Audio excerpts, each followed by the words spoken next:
I start now with the second lecture of Tepper, which I've called Who's Your Daddy? And you'll see why. And the first thing I want to talk about is eugenics. And we've been coming here for a little bit now, since the discussion of eugenics basically in 300, and the discussion that I brought up Philippe Rushton. We know that there are a number of hidden things at work in this text, and after all, Tepper was a mystery writer who became a science fiction writer. And so she draws the reader forward by hiding secrets, and which she's going to reveal, and she's slowly going to let you know. Obviously, Stavia, at 37, knows the secrets, and we have to come up to date with what Stavia knows and understands. And so as Stavia learns, we are allowed to see, as Stavia grows, we are allowed to see slowly the flashbacks which bring us towards who she has become and what has finally happened to her. And of course what has happened to her is the terrible events of being a prisoner in Holy Land. And you know it's coming. It's just, you can just see it. It's, you just know this is going to be the worst thing. And along the way, though, she provides notes to us readers, and to her characters, that something deeper is going on. And it's an interesting thing that she does. I mean, this is really a very modern novel as opposed to a postmodern novel, in the sense that it drives towards a particular conclusion. It's beautifully organized, and so on. It's not postmodern in the way that Tim O'Brien's is, or Kurt Vonnegut's, where things happen in a chaotic fashion, and the reader's job is to bring together those pieces of chaos in the order that makes sense to her.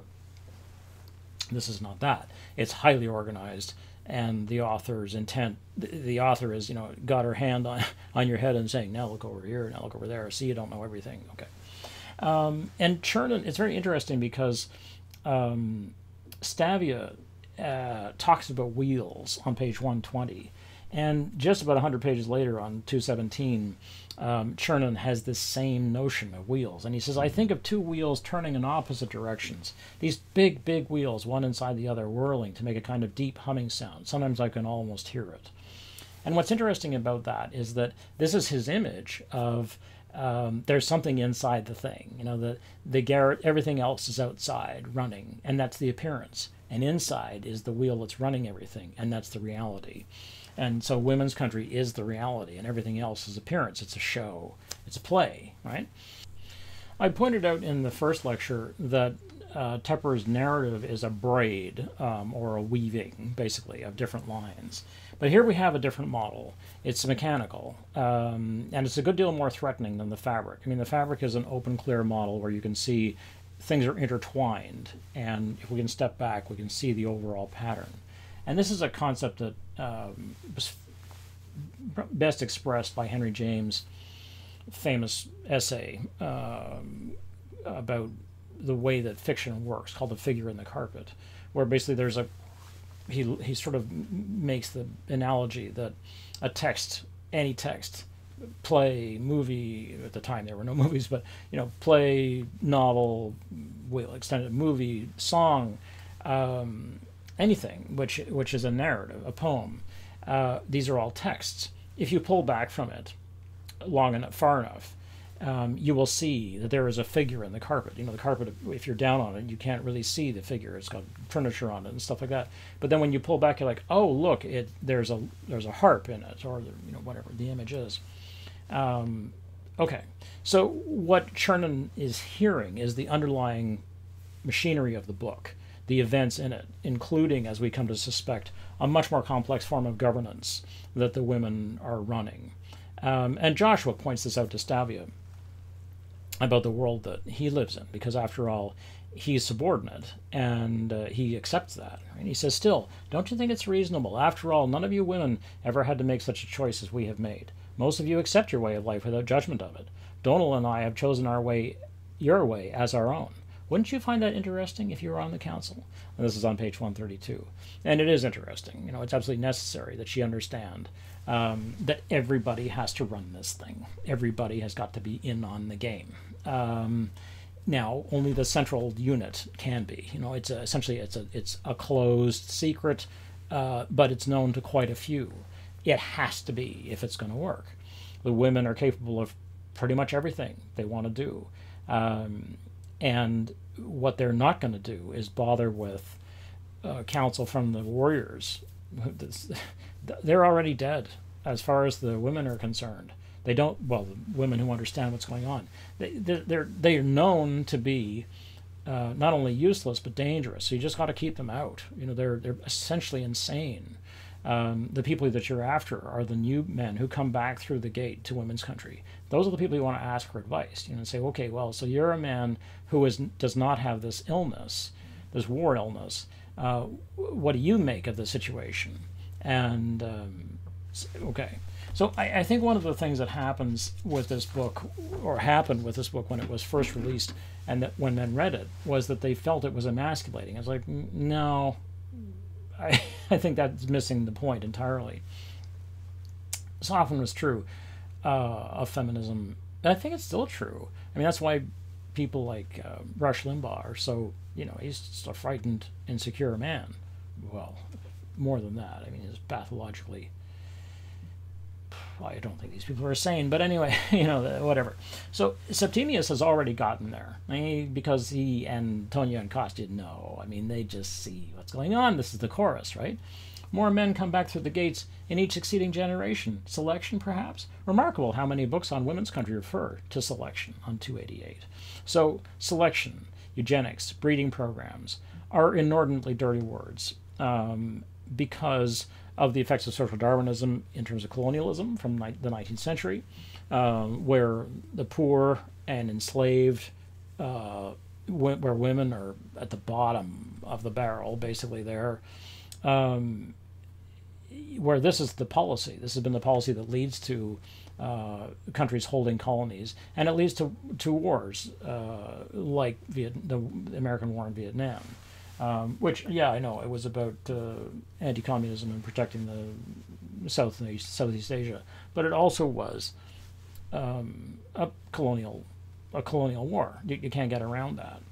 And as far as Darwin is concerned, according to white men interpreting Darwin in the late 19th century and early 20th century, the fittest man was a white, straight, wealthy man. That's it. God's chosen. This same breeding program, of course, caused man-made disasters. I do say man-made here, not human-made. I think that's unfair to women who got caught up in the machinery, basically. When it comes to the genocides, starting in the early 20th century, the Armenians who were killed by the Turks, we think 1.5 million at least. We don't know. Hitler's wide-ranging genocides, obviously. The Khmer Rouge in Cambodia, another 1.5 million killed in 1972.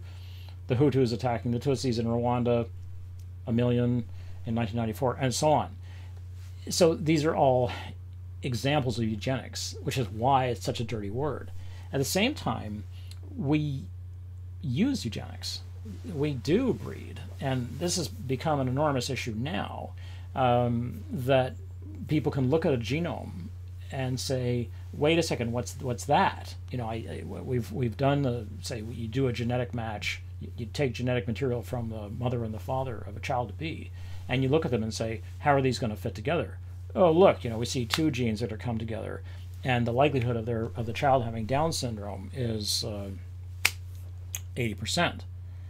Or the woman is pregnant, and you sequence the genome, and you look at the scan, the ultrasound, and you see you've got a baby with Down syndrome forming. So at that point, what do? Do you go ahead and have this child who is going to, massively change your life, or do you have an abortion? And increasingly, people are having abortions. So this too is a kind of eugenics. Now and I'm not judging it one way or the other. I'm saying it's what it is. But we have been making these kinds of choices all along anyway. After a child is born, it's not as though we say, oh, well, let nature take its course.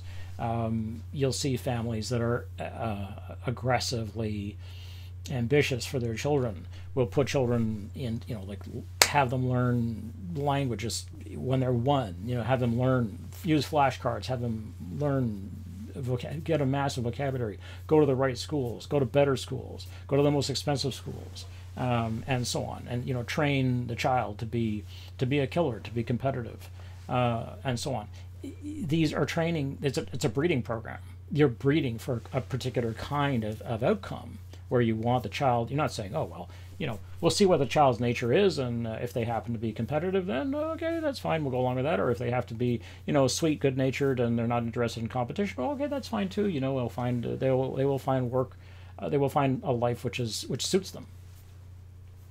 No, we have all kinds of we make all kinds of choices, and we put people into situations where they are up against each other, and that was one of the things one of the reasons why I'm really so against grading, giving grades at all, because it puts people necessarily in not so much competition as in judgment with each other, as if somehow you could do that, as if somehow you could actually judge an individual next to another individual. You can't. I mean, you can say, well, this task, you're strong at this task, you're stronger at that task. These two are genetic. Essentially, you're making genetic decisions, or you're saying, you know, I'm now choosing. You are more fit to advance. You are less fit. Away you go. You know, do not bother us. This is sort of what this looks like in the art world. So, you know, have a look at this.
Okay, now this is a famous cattle call from All That Jazz, a film by Bob Fosse, which was really about Bob Fosse and the Roy Scheider character here, as he's choosing dancers, is playing, she's a stand-in for Bob Fosse, a famous dancer.